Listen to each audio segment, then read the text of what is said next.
नाज़िया मीर नाज़िन सॼे मुल्क में चौमासे जी बरसातुनि जो सिलसिलो जारी आहे। पंजाब, केपी ऐं गिलगित में सूरतहाल ॾिसूं पिया त तमामु घणी उते तबाही थी आहे ऐं हिन वक़्तु बि ॼाणायो पियो वञे त जेका सूरतहाल आहे उहा मुसलसल उते फ्लैश फ्लडिंग बोड वारी जेका सूरतहाल आहे उहा बरक़रार आहे। उन में मुसलसल इज़ाफ़ो थींदो पियो वञे ऐं इहा शिदत ज़ाहिर कई पई वञे। एनडीए में पारां इहो ख़दशो ज़ाहिर कयो वियो आहे त ईंदड़ जेके कुझु ॾींहं आहिनि उन में इन शिदत में बेहतर वाध थींदी। उन खां पोइ नाज़रीन हिन वक़्तु ताईं अॼु जेके तस्दीक थियल अंग अखर साम्हूं आया आहिनि त पूरे मुल्क में ऐं हीअ ॿुधायो पियो वञे त 26 जून खां वठी हेल ताईं यानी हिकु महीनो बि अञा पूरो न थियो आहे ऐं इन हिकु महीने दौरान बरसातुनि सबबि जेके हादसा ऐं वाक़िआ थिया आहिनि पूरे मुल्क में उन जे नतीजे में 245 माण्हू फ़ौत थिया आहिनि। नाज़रीन 245 माण्हुनि जे फ़ौत थियण जी तस्दीक कई पई वञे ऐं जीअं त हीउ सिलसिलो असीं मां शेयर कयोसीं त हीउ जारी आहे। क्लाउड बर्स्ट गुज़िरियल ॾींहुं गिलगित में थियो जंहिंखां पोइ 5 ॼणा उते फ़ौत थिया। केतिरा ई सियाह जेके उते पहुतल आहे उहे लुढ़ी विया जिन मां बि इहे इतला साम्हूं अचनि पिया त अञा ताईं केतिरनि ई माण्हुनि जी का ख़बर न पइजी सघी आहे। DH पिंडीअ जा कुझु मंज़र गुज़िरियल ॾिठा हूंदा उहो ख़ौफ़नाक मंज़र जंहिंमें हिकु गाॾी असांखे लुढ़ंदे नज़र पे आई जंहिंमें हिकु पीउ हो हुनजी न्याणी हुन सां गॾु ई ऐं अहिड़ा अफ़सोसनाक मंज़र असांखे ॾिसण में अचनि पिया। जेतोणीकि हीअ जेका समूरी सूरत हाल आहे चौमासे जूं बरसातूं ज़ाहिर आहे हिकिड़ो हिसो आहे ऐं हर साल इहो सिलसिलो साम्हूं अचे थो ऐं हर साल असांखे कुझु दावाऊं ॿुधण में ईंदियूं आहिनि त असांजी जेके तयारियूं आहिनि उन हवाले सां असांजा इंतिज़ाम मुकमल आहिनि ऐं इहो बि जवाबु ॾिनो वेंदो आहे त हे जीअं त जॾहिं नॉर्मल जेका सूरत हाल हुजे थी या रिवायत खां हटी करे जेकॾहिं ग़ैर रिवायती या ग़ैर मामूली बरसातूं पवनि थियूं त पोइ अहिड़ी सूरत हाल थिए थी ऐं इहो सॼी दुनिया में थिए थो। पर सॼी दुनिया में असां ॾिठो आहे त जॾहिं बि इन क़िस्म जी सूरत हाल थिए थी त उन खां पोइ जेको रिस्पॉन्स टाइम हुजे थो उहो रेस्क्यू जे मद में हुजे उहो बाले जी सूरत में हुजे उहो असांखे थोरो तकिड़ो नज़र ईंदो आहे। ऐं नुक़सानु जेकॾहिं असां ॻाल्हि कयूं 245 माण्हू फ़ौत थिया आहिनि। उन खां सवाइ ॼाणायो पियो वञे नाज़रीन त 854 खां वधीक घर तबाह थिया आहिनि। 208 ढोर मरी विया आहिनि। अहिड़ी सूरत हाल असांखे घटि ई नज़र ईंदी आहे ऐं उनजी कुझु ज़िमेवारी खणण लाइ बि तयारु कोन्हे। अॼु के प्रोग्राम हिन ते वधीक गुफ़्तगू कंदासीं। अॼु सिंध सरकार जेका ॻाल्हि ॿोल कई आहे सिंध जे सीनियर सूबाई वज़ीर शर्जील इनाम मेमन साहब पंहिंजी प्रेस कॉन्फ्रेंस में गुफ़्तगू कई आहे। उनजो इहो चवणु आहे त जेके गुज़िरियल ॾींहुं 9 मई वारे मामले ते जेके सज़ाऊं आयूं आहिनि उन्हनि खे उन्हनि जी आजियां कंदे उनजो इहो चवणु आहे त 9 मई वारे मामले ते कंहिंखे बख़्श न कयो वेंदो आहे। ज़िमेवारनि खे कैफ़रे किरदार ताईं पहुचणु घुरिजे। गॾोगॾु उन्हनि इहा बि दावा कई आहे त बरसातुनि जे हवाले सां असांजी तयारी मुकमल आहे। जेकॾहिं के ॿिए सूबे खे का मदद घुरिबल आहे त असीं पंहिंजो किरदारु अदा करण लाइ तयारु आहियूं। नाज़रीन हीअ सूरत हाल आहे जिन ते प्रोग्राम में ॻाल्हाईंदासीं ऐं जेके सज़ाऊं आयूं आहिनि PTI जे सीनियर अॻुवाणनि खे ॼाणायो पियो वञे त जेके सज़ाऊं अचण खां पोइ हाणे कुझु वधीक अॻुवाण PTI जा नाहिल थींदा। सेनेट में बि PTI जो जेको शेयर आहे उहो अञा घटिबो ऐं उन खां सवाइ ओवरऑल ज़ाहिर आहे जेका PTI जी स्ट्रेंथ आहे उन ते तमामु घणो फ़र्क़ु पवंदो। असां सां जेको अॼु पैनल मौजूदु आहे गुफ़्तगू जे लाइ तारुफ़ असां कराईंदसि। मूंखे जेको पैनल में जॉइन कयो आहे गुफ़्तगू जे लाइ लाल मानी साहब पाकिस्तान तहरीक इंसाफ़ जा सीनियर अॻुवाण आहिनि। वीडियो लिंक ज़रिए हिन प्रोग्राम जो हिसो आहिनि। मियां अज़ीम साहब मूंसां गॾु मौजूदु आहिनि नून लीग जा सीनियर अॻुवाण आहिनि। वीडियो लिंक ज़रिए हिन प्रोग्राम जो हिसो आहिनि। सीनियर साहब तजिया निगाह डेली सिंधियार जा एडिटर आहिनि। एजाज़ महर साहब उहे पिणु प्रोग्राम जो हिसो आहिनि। मां टिनी खे भली कार मुंहिंजी महिरबानी मां गुफ़्तगू जे लाइ वक़्तु कढियो ऐं एजाज़ साहब अवां खां गुफ़्तगू जो आगाज़ कयां थी लाल साहब ऐं मियां साहब जी इजाज़त सां। हीअ जेका समूरी सूरत हाल असीं ॾिसूं पिया ऐं अफ़सोसनाक सूरत हाल इहा आहे त हुनजी कोई ज़िमेवारी खणण लाइ तयारु न पियो नज़र अचे ऐं बार बार हिन जो जेको सॼो मलबो चऊं या सॼी ज़िमेवारी चऊं कुदरती आफ़तुनि ते मौसमियाती तब्दीलियुनि ते विधी पई वञे। हीअ मौसमियाती तब्दीली आहे इंतिज़ामी नाअहली आहे कंहिंजी कोताही आहे। छा चवंदो अवां सूरत हाल खे ॾिसी करे?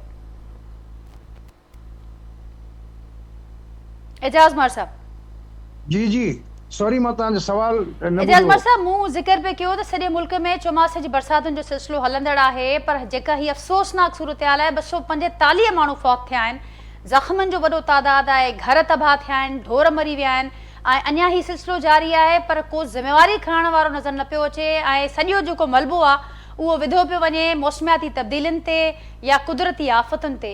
हीअ अव्हांखे मौसमियाती तब्दीली नज़र पई अचे या अव्हां सम्झो पिया त हीअ इंतिज़ामी नाअहली आहे? वरी कंपेरिजन बि असांखे नज़र ईंदो रहे थो दुनिया जे सुधरियल मुल्कनि सां त उते बि जॾहिं इन क़िस्म जी आफ़तूं अचनि थियूं त पोइ अहिड़ी सूरत हाल हुजे थी। छा चवंदो अवां सूरत हाल ते? ॾिसो हिन में नो डाउट के सभु एलिमेंट जेको आहे इन्वॉल्व आहिनि ऐं सभिनी जो पंहिंजो पंहिंजो हिकिड़ो शेयर आहे।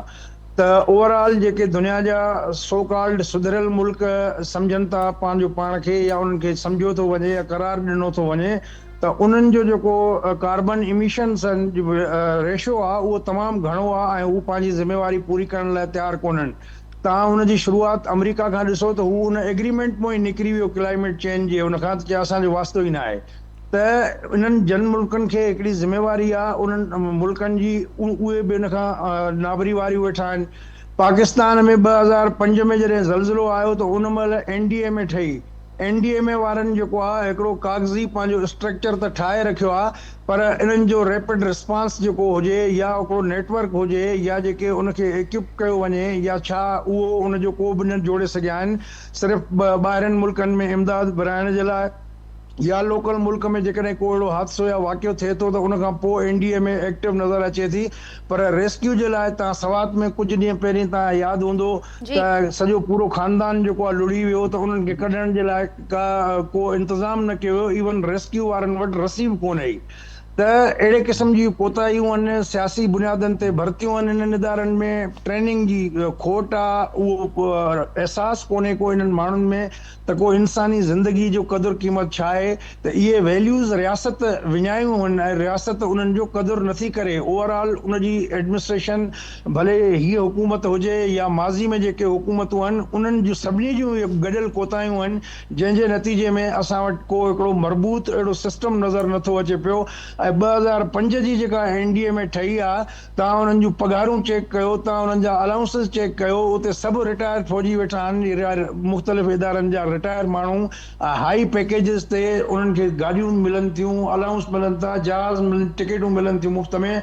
त उहे सभु शयूं तव्हां ॾिसो त उनजी भेट में जेको ऑन ग्राउंड पब्लिक सर्विस जे हवाले सां जेका बजट आहे उहा केतिरी ख़र्च थी थिए पई, ऐं जेके हिननि जूं एडमिनिस्ट्रेटिव कास्ट आहे उहा केतिरी आहे। त मुंहिंजो ख़्यालु आहे त इन में सभु एलिमेंट इन्वॉल्व आहिनि ऐं पूरी हिकिड़ी इन जी जे लाइ पाकिस्तान खे त एफर्ट पंहिंजूं करणु घुरिजनि। ऐं अॻु में तव्हांखे यादि हूंदो हिकिड़ो असां जॾहिं नंढे हूंदे पढ़ंदा हुआसीं त सिविल डिफेंस वारनि जी उहे ट्रेनिंग बि कराईंदा हुआ स्कूलनि में, त हाणे उहो खातो ई ख़तमु करे छॾियो अथऊं। त उहो हिकिड़ो प्रॉपर जेको इदारो हुजे जेको उन्हनि जी लुक आफ्टर करे, उनजो हिकिड़ो सेटअप ठाहिजे, को उनजे लाइ प्रॉपर बजटिंग कजे, प्रॉपर ट्रेनिंग जो अरेंजमेंट कजे, त उहो लॻे थो हुकूमत जी प्रायोरिटी आहे ई कोन। हुकूमत जी जेका प्रायोरिटी हुई उहा जेका गिवन सिचुएशन में मुआशी हालतुनि में कर्ज़ खणी खणी एतिरा जेको आहे कमु अॻिते ख़राबु थी वियो आहे जो हाणे उहे कर्ज़ वापसि करण ऐं डिफॉल्ट खां बचणु जेको आहे उहो बि वॾो कारनामो करे ॿुधायो थो वञे असांखे।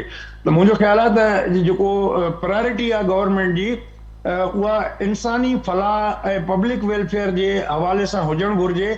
पर इहा बदकिस्मती आहे हिन मुल्क जी त हिन में आइन कानून जी हुक्मरानी जे बजाए शख़्सी ऐं फ़र्दनि जे जेको मफ़ादनि ऐं उन्हनि जे तफ़कुराना आमराना हुक्मनि जी तकमील कई थी वञे ऐं हिकिड़े बादशाही अंदाज़ में जेको आहे रियासत खे हलाइण जी कोशिशि कई थी वञे। बज़ाहिर त चयो थो वञे त जमहूरी मुल्क आहे, इस्लामी जमहूरी मुल्क आहे, त इस्लामी जमहूरियत कुझु न थींदी आहे। जमहूरियत जेको आहे उहा बि अंडर क्रिटिसिज़म आहे पूरी दुनिया में।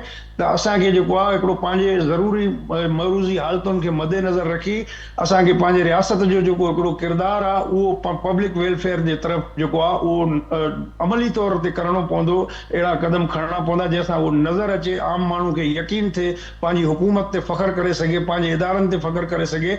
त उनजे लाइ गवर्नमेंट खे बाक़ाइदा पंहिंजो हिकिड़ो पूरो कल्चर चेंज करणो पवंदो।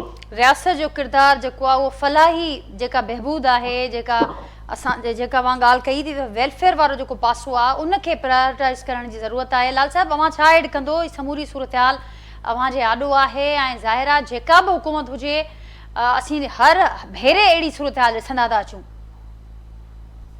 जी नजा बिल्कुलु घणे भाङे एग्री कयां थो एजाज़ साहब सां जेके ॻाल्हियूं कयूं आहिनि। इहो मौसमियाती तब्दीली जेको आहे उनजो असरु ज़रूरु आहे, पर असां वटि जॾहिं बि अधु कलाक जी बारिश ईंदी आहे त असांजो इंफ्रास्ट्रक्चर, असांजी जेका गवर्नेंस आहे, असांजो जेका मैनेजमेंट आहे उहो सॼी जेको आहे उहो पधरी थी पए थी। इन जे बावजूदि त इहे जेका मौसमियाती तब्दीली आहे उनजो हींअर खां न ॾहाकनि सां इन ते ॻाल्हि हले थी त इन ते गौर करणु खपे, मज़बूत क़िस्म जूं पॉलिसीज़ ॾियणु घुरिजनि।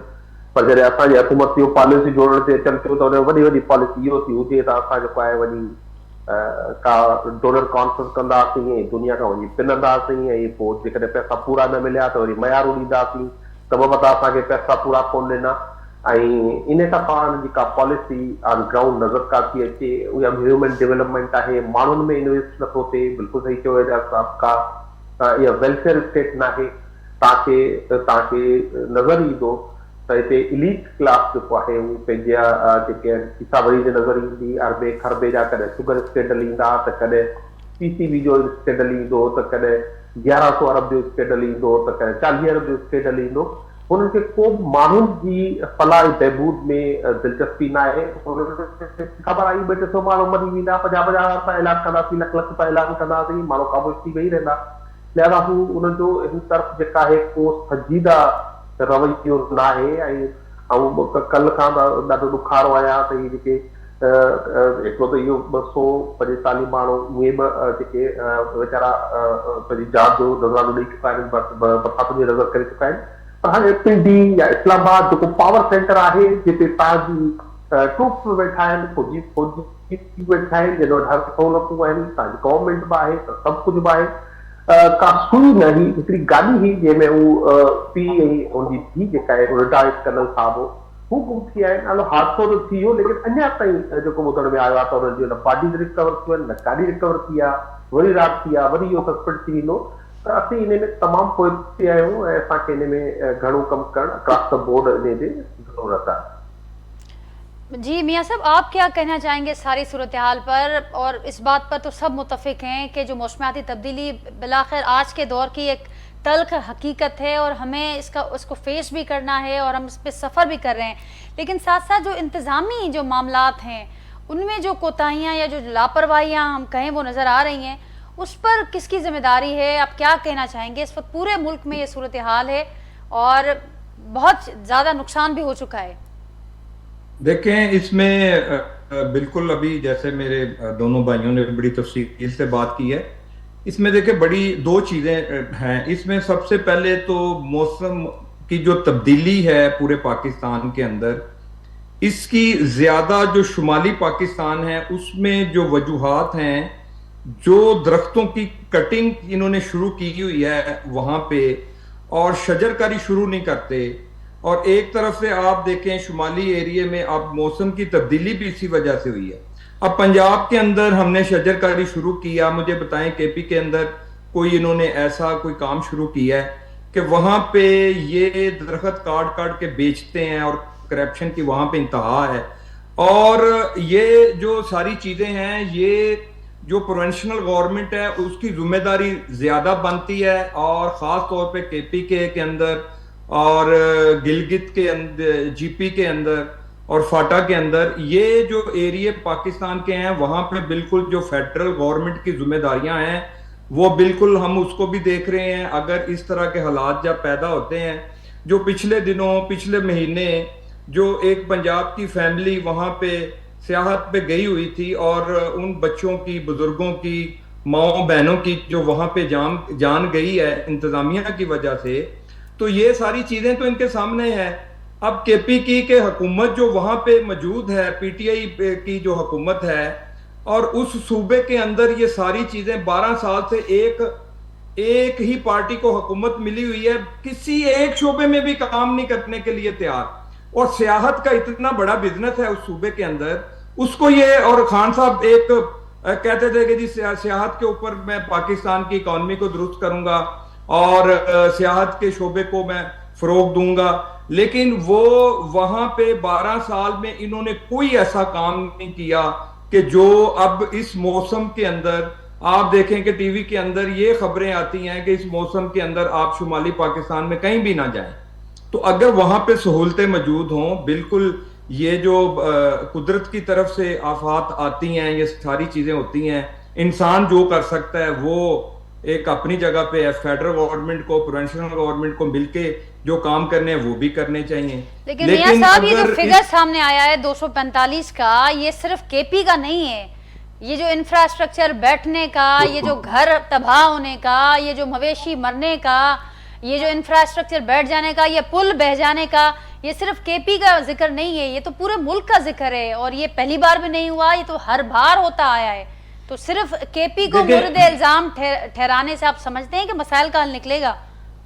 देखिए इसमें नादिया, मैं कोई ऐसी as a party Noon league बात नहीं करना चाहता हूं। इसमें हम सब की तमाम पार्टियों की भी बहुत सारी कमजोरियां हैं।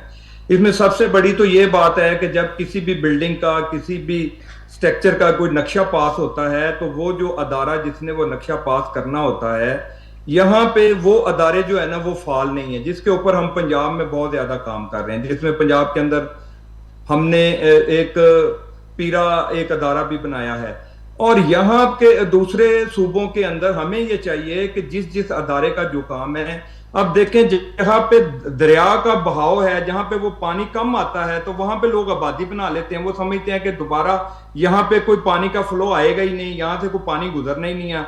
वहां पे कोई 10-10 मंजिल होटल बना लेते हैं, घर बना लेते हैं, सोसाइटियां काट लेते हैं केपीके के अंदर, मरी के अंदर, पंजाब के अंदर। तो इस तरह के जो लोग वहां पे ये सारे अदारे जहां पे काम नहीं करते, तो ये फिर पब्लिक को भी नुकसान होता है, गवर्नमेंट को भी नुकसान होता है। मैं ये समझता हूँ ये फेडरल को, प्रोविंशियल को मिलकर इस तरह का भी सारी चीजें देखनी चाहिए। और ये जो नक्शे वाला मामला है, आप कराची के अंदर भी आप देख लें, जो बिल्डिंगें गिर रही हैं, ये सारा जो हम एज ए सियासी जो पार्टियां हम आपस में लड़ते रहते हैं, जो सही काम करने वाले होते हैं, हम उस तरफ जाते नहीं हैं। लेकिन हमने पंजाब के अंदर मरियम नवाज ने जो काम शुरू किए हैं, ये जो अदारे फाल नहीं है, अदारों हमारे टैक्स से ये अदारे चल रहे हैं, और इतनी इतनी तनख्वाहें हम दे रहे हैं, लेकिन ग्राउंड के ऊपर वो काम करने के लिए कोई भी तैयार नहीं है। तो इसलिए मैं ये समझता हूं केपीके के अंदर एक कंटिन्यू 12 साल से एक पॉलिसी चल रही है, एक ही हुकूमत चल रही है, एक ही हुकूमत की पॉलिसी है। तो वहां पे मैं ये समझता हूं जो नया पाकिस्तान बनने के लिए आया था, वहां कम से कम केपीके के अंदर तो एक नया सूबा इनको बनाना चाहिए।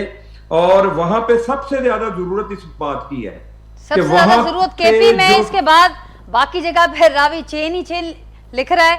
आगे बढ़ाएंगे मियां साहब आपकी बात को। एजाज साहब छा ऐड कंदो हिनमें जेका ॻाल्हि मियां साहब कनि पिया, सब खां वधीक ज़रूरत केपी खे आहे, ऐं उहो ज़िक्र कनि पिया त बाक़ी असीं रुगो पंहिंजी वेढ़ में पूरा आहियूं, एहतिसाब सियासत जे वर चढ़ियल आहे, उहो पाण एतराफ़ कनि पिया इन शइ जो, ऐं पर ज़रूरत सभ खां वधीक केपी में आहे। छा ऐड कंदो मां? ॾिसो, बिल्कुलु गवर्नेंस इन जो वॾो प्रॉब्लम आहे, ऐं इहा बि मियां साहब जी ॻाल्हि सही आहे त घणी ज़िम्मेवारी जेको आहे उहा सूबाई हुकूमत जी आहे।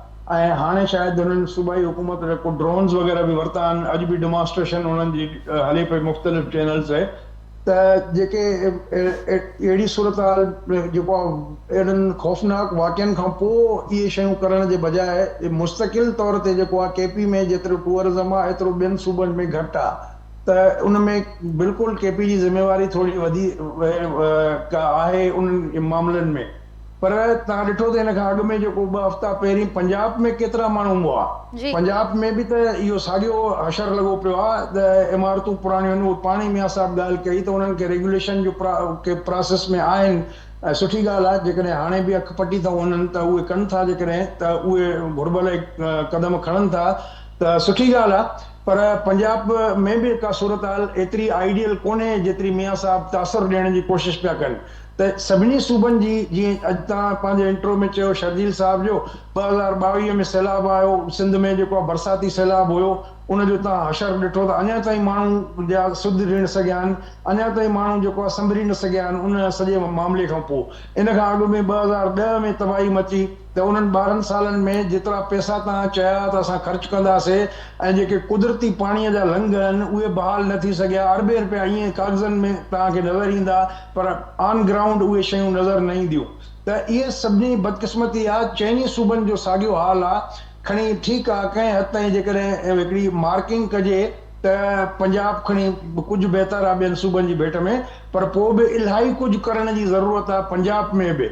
एजाज साहब जेका ॻाल्हि मियां साहब कई, अवां बि अॻु कई, त जेको बुनियादी जेको कमु आहे हुकूमतुनि जो, अवामी फलाह बेबूद ऐं हू बि ज़िक्र कनि पिया त असीं सियासी वेड़ में पूरा आहियूं, ऐं उन शइ जो एतिराब कनि पिया। त हिन वक़्तु जेका सूरत हाल नज़र अचे पई, ताज़ो जेके असां डेवलपमेंट ॾिठीसीं, गुज़िरियल ॾींहुं पाकिस्तान तहरीक इंसाफ़ जे शामिम कुरैशी समेत 6 ॼणा बरी थिया आहिनि, आज़ादु थिया आहिनि, ऐं बाक़ी जेके 44 ॼणा आहिनि उन्हनि खे सज़ाऊं आयूं आहिनि।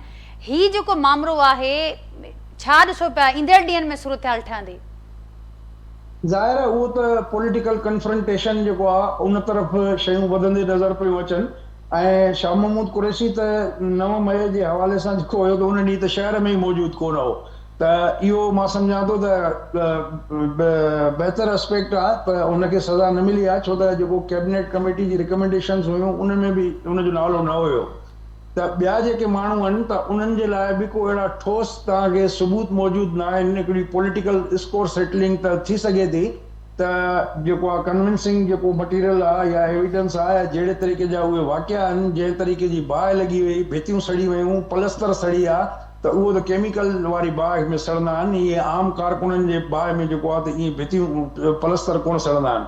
तो ख़ैर उनजा इलाही एस्पेक्ट्स आहिनि, पर हिन मुल्क जी इहा बदकिस्मती आहे त सर्टेन जेके पावर कॉरिडोर्स जा माण्हू आहिनि या हल्का आहिनि, उन्हनि जे इंट्रस्ट सां क्लेश में जेका बि पार्टी, चाहे उहा माज़ी में पीपल्स पार्टी हुई, भुट्टो साहब फांसी जी सूरत में उनजो नतीजो, बेनज़ीर साहिबा शहादत उनखे मिली, नवाज़ शरीफ़ साहब हुयो, जॾहिं बि उन हिकिड़े सिविलियन जेको सुपरमेसी जी ॻाल्हि कई त उनखे बि जेल में हणियो वियो ऐं मुल्क बदर कयो वियो।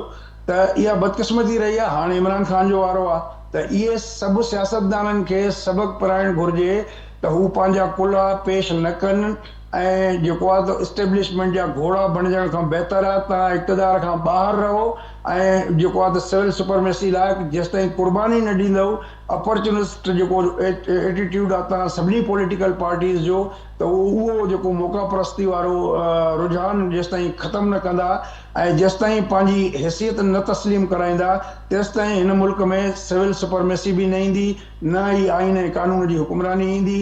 ऐं हर को जेकॾहिं हिक ॿिए खां गोए खाइण जे चकर में इस्टेब्लिशमेंट जो सियासी घोड़ो बणिजण जे रेस में लॻल हूंदो, त मां सम्झां थो त अञा हिन मुल्क जी हालत ख़राब थींदी ऐं आवाम जेको आहे उहो सिर्फ़ु इहो ई ॿुधायो वेंदो, मुंड खां वठी जेको चयो थो वञे त हे जेके कुदरती आफ़तूं अचनि थियूं, इहे जेको आहे तव्हांजे अमलनि जी शामत आहे, तव्हांजे गुनाहनि जो जेको सिलो आहे, ऐं मुल्क जेके रियासतूं पब्लिक वेलफेयर कंट्रीज़ आहिनि, उहे प्लैनिंग करे उनजो तोड़ कढी, साइंटिफिक उनजो हल कढी ऐं उनजो हिकिड़ो रोड मैप ठाहे ऐं हिकिड़ो मुतबादिल इदारा ठाहे ऐं उनजो तोड़ कढंदा आहिनि। इंसानी जाननि जी क़दुरु ऐं क़ीमत जी अहमियत जेको आहे उहा हिते पाकिस्तान में हिन मौजूदा सेटअप में 77 सालनि में असांखे त नज़र नथी अचे।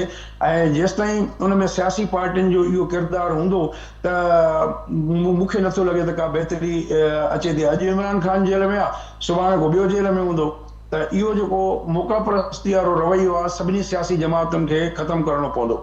जी लाल साहब, छा चवंदो अवां? हिकिड़ो असीं ॾिठोसीं त मुफ़ाहमत जो हिकिड़ो दर खुलियो आहे, एजाज साहब जेका ॻाल्हि कनि पिया त जेसिताईं मौक़ा परस्ती वारो जेको रुझान आहे इहो ख़तमु न थींदो, सियासी पार्टियूं चेंज थींदियूं रहंदियूं, पर इहे मामला जेके आहिनि उहे साॻिया उन्हनि सां थींदा रहंदा।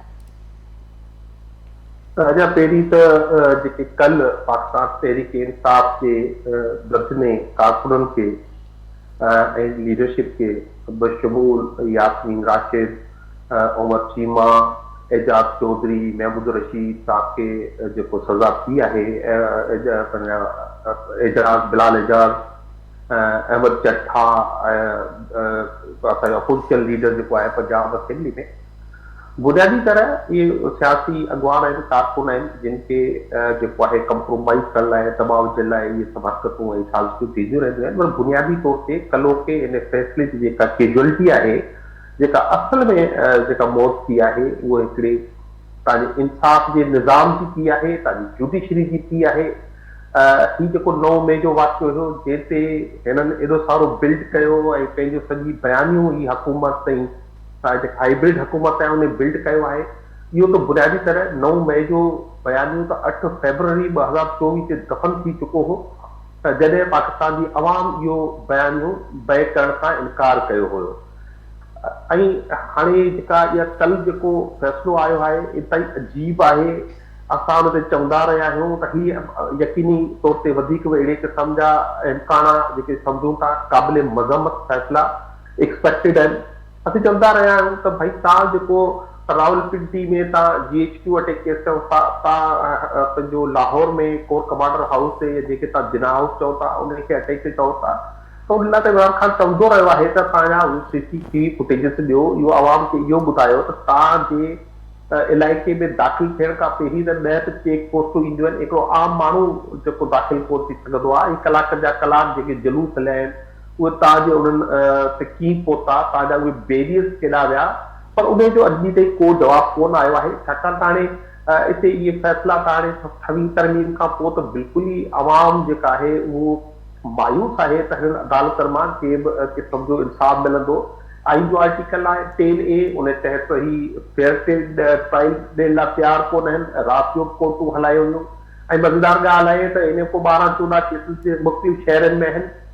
उन में जेके 2 पुलिस वारा जेके शाहिद आहिनि हू चवनि था त असीं बनीगाला में लिकी वियासीं ऐं हिकिड़े पर्दे जे पोयां बि ऐं ॿिए सोफ़े जे हेठां लिकी, जेको इमरान ख़ान साज़िश कई पिए उन साज़िश खे असां जेको आहे ॿुधोसीं ऐं उहे हाणे हिननि जा त लाल साहब हाणे हिकमत अमली छा हूंदी फर्दर पीटीआई जी अदालत में चैलेंज करण जो फ़ैसिले खे ऐलान कयो वियो आहे। उन खां सवाइ जेका एहतिजाजी तहरीक जी बि ज़िक्र थी, पर ज़िक्र थियो हो त हाणे फर्दर छा लाहेमल हूंदो?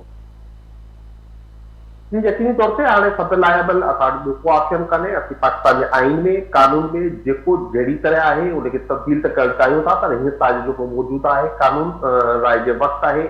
तव्हांजी जुडिशरी जेका भले 26 तरमीम जे नतीजे में टेम्ड आहे, एग्जीक्यूटिव जी ब्रांच थी वई आहे, दबाव में आहे। इन केस में सरगोदा वारे केस में जज साहब पहिरीं जेको ऑब्जर्वेशन ॾिनो त उनखे बहितर ऑब्जर्वेशन थियो, उनखे तब्दील थी कयो वियो हुयो।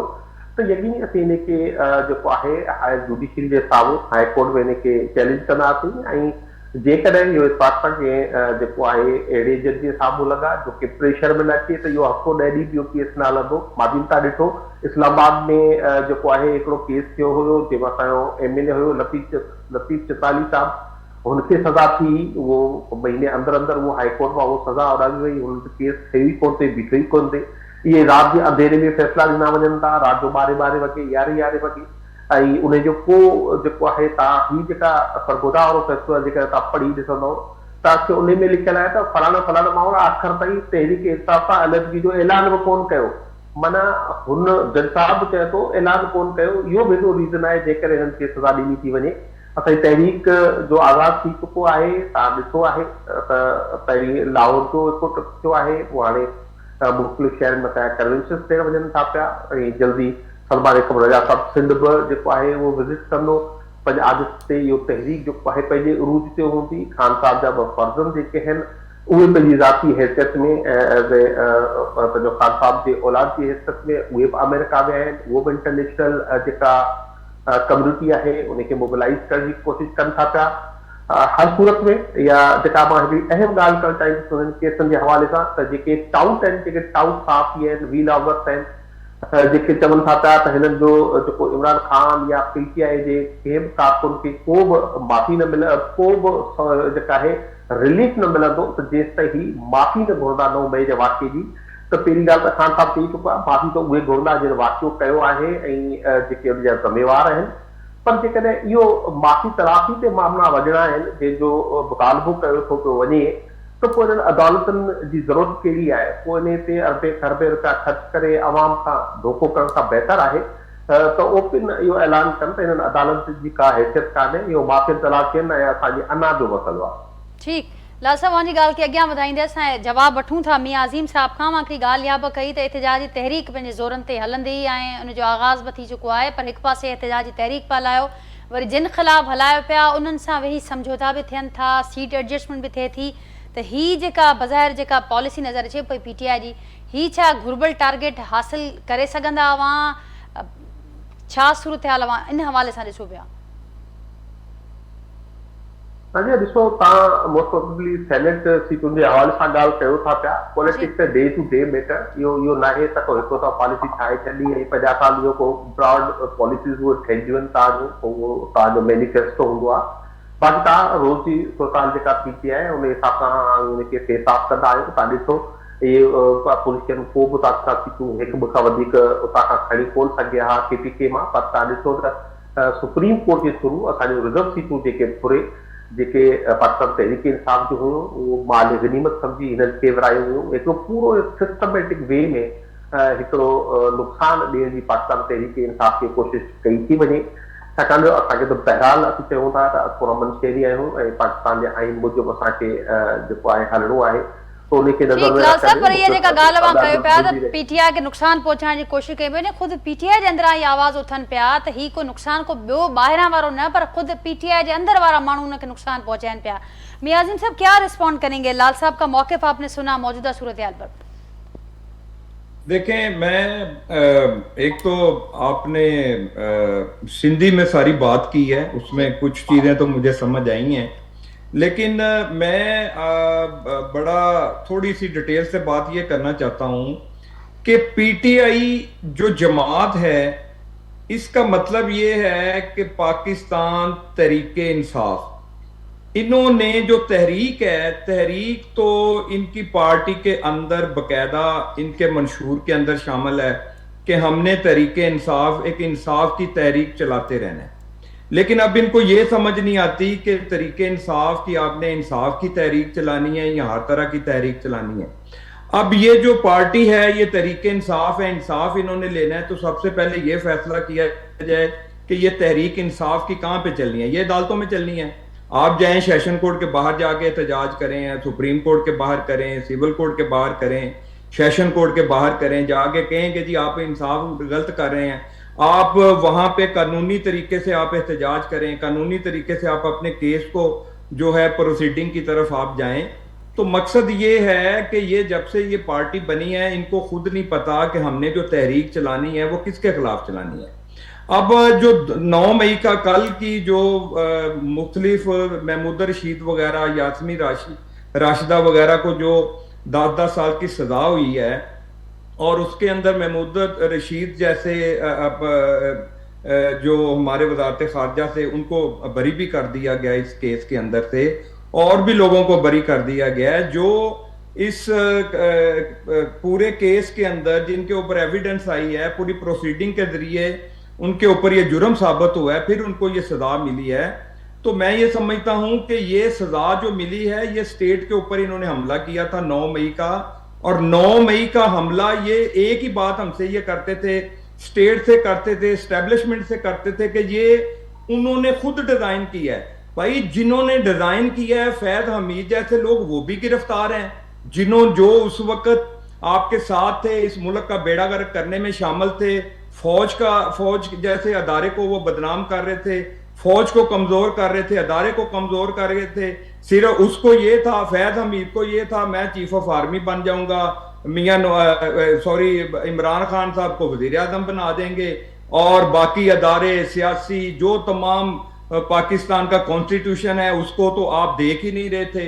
आप तो ये कह रहे थे कि फौज, ये सारा डिजाइन आपने किया था उस वक्त के अदारों के साथ मिलकर, पीटीआई और इमरान खान ने मिलके, पूरी जमात ने, जहां पे ये मीटिंगें आपकी होती थी, जहां पे ये 9 मई को डिजाइन किया गया, ये आप लोग ही शामिल थे। और ये जो इनको सजा मिली है, ये एक अलहदा डिबेट है कि जी इसकी अभी सेशन, आप हाई कोर्ट में जा सकते हैं, सुप्रीम कोर्ट में जा सकते हैं, मजीद अगर आप ये समझते हैं कि अपील के अंदर जाके इन लोगों को इस तरीके से सजा गलत मिली है तो वो ठीक है, आप एक प्रोसीडिंग करें, ऊपर जाके जो आप अपील में जाएंगे, जो चीजें रह गई हैं नीचे, तो वो आप ऊपर जाके, आपका राइट है, वो आपका राइट तो क्लोज नहीं हुआ, वो आप वहां पे जाके देखें। लेकिन यहाँ पे मसला क्या है? मसला ये है कि यहाँ पे पीटीआई, नून लीग या पीपल पार्टी, किसी और पार्टी का मसला नहीं।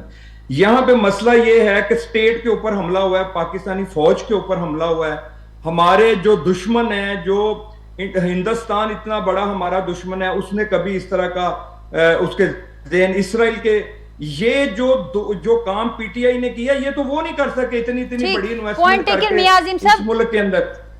पॉइंट है कि मियां आज़िम साहब जैसे फाइनल कमेंट वहां वठंदा दे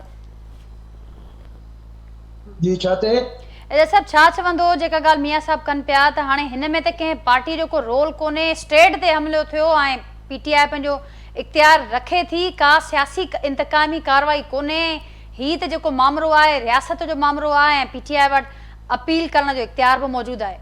इसमें नाजिया सिर्फ एक बात शामिल कर लें, इनसे ये पूछने कि फैज हमीद को अंदर क्यों किया हुआ है? यही तो मैं आपसे पूछ रहा हूँ।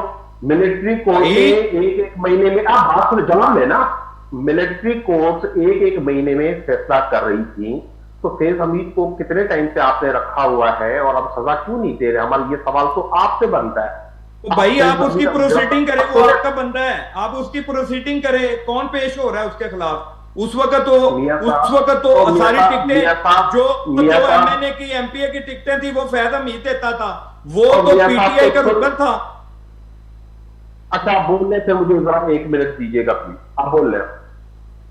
मैं ये गुजारिश कर रहा हूं कि फैज हमीद साहब ये जो आप बात कर रहे हैं ना कि वो 1 महीने के बाद उसको सजा मिलनी चाहिए थी, 2 महीने के बाद मिलनी चाहिए थी, तो ये तो आप उसकी प्रोसीडिंग करें ना, आपका बंदा है, आप जाके उसकी कोई वकील भेजिए। ठीक, जवाब लेते हैं लाल साहब। जी लाल साहब, मेरा बड़ी मेहरबानी आपकी, वो मेरा बंदा नहीं है, वो पाकिस्तान की फौज का बंदा था, वो पाकिस्तान की फौज का बंदा है, अभी अंडर ट्रायल है और उसको आपने रखा हुआ है। आपकी मर्जी जब तक रखें, हमें नहीं पता उसकी क्या कहानी है और आपने क्यों रखा है, आपको फैसला करना चाहिए था।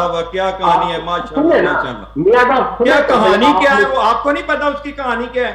उसकी कहानी जो है सारे पूरे पाकिस्तान को, पूरी दुनिया को पता उसकी कहानी क्या है। ये क्या बात हुई? आप अपनी बात करते किसी को सुनते नहीं है, ये क्या बात हो गई आपकी? नहीं, मैं आपकी बात का जवाब दिया है, उसकी कहानी सबको पता है। जी एजाज साहब, एक मिनट सुने तो सही ना। बाकी अभी जो है जैसे मिनिस्टर कहता है कि हमारे यहाँ को हाइब्रिड हुकूमत है, हाइब्रिड हुकूमत चलाने वाले, ऐलान करने वाले, वो हमसे ज्यादा क्यों पूछ रहे हैं? आप खुद जवाब अपने डिफेंस मिनिस्टर से पूछे, क्या आप क्यों उनकी गोद में बैठे हुए हैं? ठीक लाल साहब, पॉइंट टेकन। जी एजाज साहब, हिन मुल्क में अदलिया जो किरदार जेको आहे उहो बि सभिनी जे साम्हूं आहे ऐं जस्टिस मुनीर खां वठी अॼु ॾींहं जे जजनि ताईं जेकॾहिं तव्हां ॾिसो त उन्हनि जो किरदार कहिड़ो रहियो आहे, जेके आइन खे मुअतल करण जो डिक्टेटरनि खे अख़्तियार ॾींदा रहिया आहिनि ऐं हिकिड़ी चेकर्ड हिस्ट्री आहे, नोन हिस्ट्री आहे। त अहिड़े माहौल में जॾहिं हाई कोर्ट जा जज वेठा शिकायतूं कनि त असांजे बेडरूमनि में कैमराऊं लॻायूं वयूं आहिनि, कंहिं आयूं आहिनि, छो आयूं आहिनि, उन्हनि ते उन जजनि खे इंसाफ़ न मिले त आम माण्हू खे केतिरो इंसाफ़ मिली सघे थो? इन जो फ़ैसिलो मां अवाम ते थो छॾियां त हू पाण अंदाज़ो हणनि त अहिड़े माहौल में तव्हां कहिड़ो इंसाफ़ करे सघंदव, या पीटीआई खे कहिड़ो इंसाफ़ मिली सघंदो, या ॿिए कंहिं सियासी जमात खे माज़ी में कहिड़ो इंसाफ़ मिलियो आहे जो हाणे कंहिंखे मिलंदो। त तव्हां इंटरनेशनल जेका रेटिंग आहे जुडिशरी जी, उहा तव्हां ॾिसो त असां टॉप बॉटम वारा जेके 5 मुल्क आहिनि उन्हनि में शामिल आहियूं ऐं जेके मुराद जे हिसाब सां पघारुनि ऐं अलाउंसिस ऐं सहूलियतुनि जे हिसाब सां ॾिसो त असांजी जुडिशरी दुनिया जे टॉप 5 कंट्रीज़ में शुमार थिए थी। इहा बदकिस्मती आहे हिन मुल्क जी, इहा हिन मुल्क जी बदकिस्मती आहे ऐं जेको ॾाढो सो गाबो वारो कानून हिन मुल्क में लागू रहियो आहे, कानून जी हुक्मरानीअ जो वॾो फुक़दान रहियो आहे। वॾो फुक़दान रहियो आहे। प्रोग्राम जो वक्त पूरो थो थिए। मियां अजीम साहब, जस्ट वन लाइनर। देखिए, मैं ये कहना चाहता हूँ, ये मेरी जो पहले भी बात मैंने की है कि इनकी जो तहरीक इंसाफ के ऊपर है, ये 3.5 साल इनकी हुकूमत रही है। मुझे ये बताएं, जुडिशरी के ऊपर जुडिशरी पॉलिसी को लेके आए हैं? ये जो निजाम बदलने के, ये नया पाकिस्तान बनाने के लिए आए थे, ये जो इंसाफ जो इन्होंने, आपने इंसाफ लेके आना था, आपने इंसाफ की तहरीक चलानी थी, आपने कोई पॉलिसी दी है? आपने इंसाफ, आप अपनी पार्टी का नाम चेंज करें, ये तहरीक इंसाफ नहीं है। आप क्या किस इंसाफ की बात करते हैं? आपने जुडिशरी को बुलाया एयरपोर्ट पे, भाई मेरे आपने 3.5 साल, 4 साल में क्या जुडिशरी पॉलिसी लेके आए हैं आप? ठीक है मियां साहब, लाल साहब, इस मामले पे सब एक ही पेज पे नजर आते हैं। जो बात एजाज साहब ने भी कही, एजाज साहब, लाल साहब, मियां साहब, वहाँ जी वरी मेहरबानी, वहाँ गुफ्तगू में हिस्सो वरितो। नाज़रीन, अॼु की गुफ्तगू जे हवाले सां पंहिंजे फीडबैक असांखे आगाह कजो। सुभाणे असां मुलाक़ात थींदी, तेसिताईं ॾींदा इजाज़त। अल्लाह हाफ़िज़।